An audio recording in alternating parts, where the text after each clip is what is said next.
So now we have to define the structure. So defining means giving writing details about roll number, name, marks, and telling the user what would be the database, what is the data type of each of this. So that roll numbers data type is string, let us say names data type is string, marks data type is float. So telling these details are coming under the case of defining the structure of the database. Also giving the constraints to this database. Constraints means what? I have to say the roll number cannot be null. So that is a constraint that I'm giving. So about constraint will be very detailed, we'll be discussing, but right now you have to understand the constraints will be given in the while you're defining the structure itself. Now this structure that you have defined, it is also called as a descriptive information. So the database definition or descriptive information is also stored by the Dbms itself. Now this this database definition that you have right now created is also stored in Dbms itself in the form of a catalog or dictionary. You will be storing them. So how we are storing them? In the form of a catalog or dictionary, and that is called as metadata. So that is important. This descriptive information as well as definition of this database is also stored in it is also stored in the Dbms itself in the form of catalog or dictionary. So right now I am talking about the second function, that is constructing. So constructing database means giving the contents to the table. That is itself what is constructing means.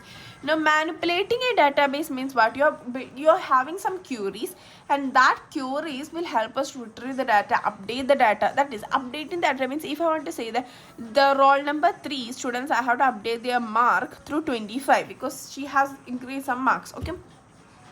So if I want to do that, I will generate one query to do that, so that I can basically update the database. This is used for updating the database. So manipulating is nothing but updating, retrieving some specific data, all of them through some queries, right? Some queries that we have talked about earlier. Through that queries, we will basically, what we will do is that we will basically update this data. We will basically update this data through such queries. Okay.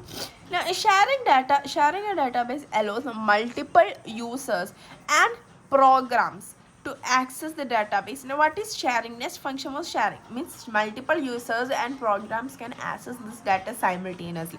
That is what sharing means.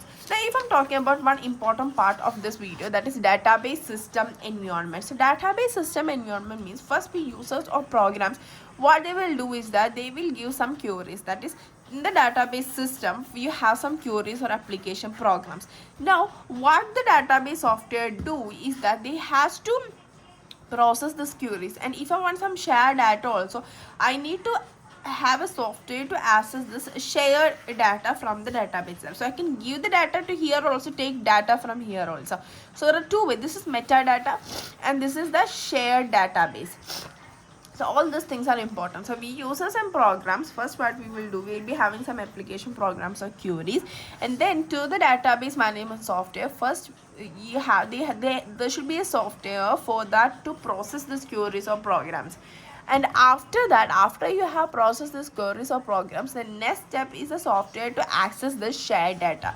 So all of these things are coming under what? Database system environment.